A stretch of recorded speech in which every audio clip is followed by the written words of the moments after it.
Vous vous souvenez quand au moment où le peuple d'Israël allait entrer en Canaan, il eut deux répartitions du territoire qui se distinguent l'une de l'autre, par les considérants qui les inspirèrent.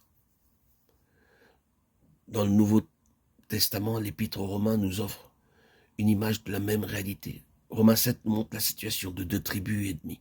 Un jour, on se sent en sécurité, mais le lendemain, on est de nouveau tout ébranlé. C'est au-dedans que la question a besoin d'être réglée. On se réjouit de ce que le Seigneur a fait, mais on se rend compte qu'on a besoin de quelque chose de plus.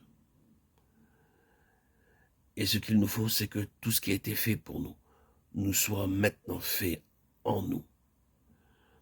C'est ce que nous avons au chapitre 8. Nous sommes là en plein pays de la promesse. Et Romains 8 nous conduit tout droit à l'épître aux Éphésiens et à celle aux Colossiens.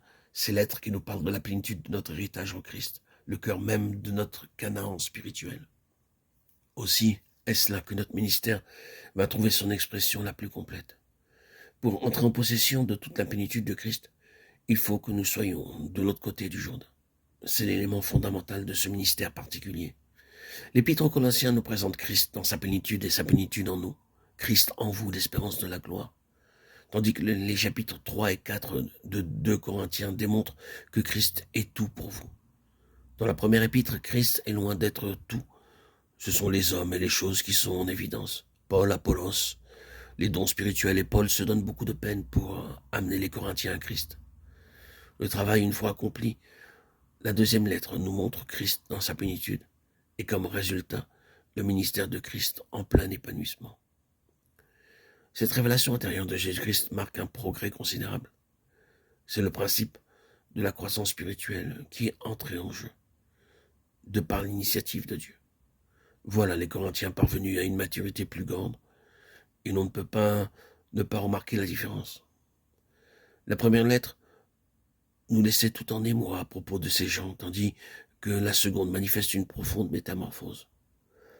Ils sont allés de l'avant, et l'apôtre peut, dès le début de sa lettre, leur tenir ce langage. Dieu qui a dit « La lumière brillera du sein des ténèbres » a fait briller la lumière dans nos cœurs pour faire resplendir la connaissance de la gloire de Dieu sur la face de Christ.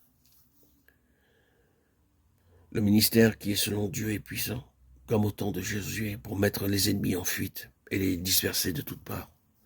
Or, ce ministère ne peut s'exercer qu'en vertu de ce que Christ est en nous. Si nous pouvions seulement restaurer le ministère sur cette base-là. Le mystère qui est d'en haut n'est rien de plus et rien de moins que la révélation de Jésus-Christ dans le cœur de l'enfant de Dieu. Votre ministère sera efficace suivant ce que Christ est pour vous et en vous. Dieu ne peut pas sortir de cette norme. Tout ce que nous croyons pouvoir inclure de plus dans le terme ministère reste en dehors de la pensée de Dieu. S'il met à nu toute notre vie intérieure, ce témoignage n'en devient pas moins une obligation très simple. Ce ne sont pas nos dons de parole qui nous qualifient, ni notre bagage intellectuel.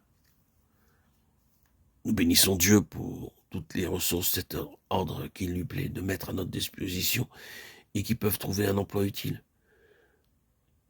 Mais si vous commencez à compter là-dessus, vous vous trompez. La question n'est pas de savoir parler ou de pouvoir mettre en avant des dons naturels ou les avantages d'une culture supérieure. Ce que le Seigneur Jésus est en nous est ce qu'il est pour nous. Réfracté au dehors par le prisme de notre vie. Tout le ministère est là. Vous pouvez être le prédicateur le plus malhabile sans empêcher pour cela le rayonnement de Christ d'accompagner votre personne. Et le potentiel que représente Jésus-Christ dans votre vie peut être tel que l'ennemi commence à s'en émouvoir.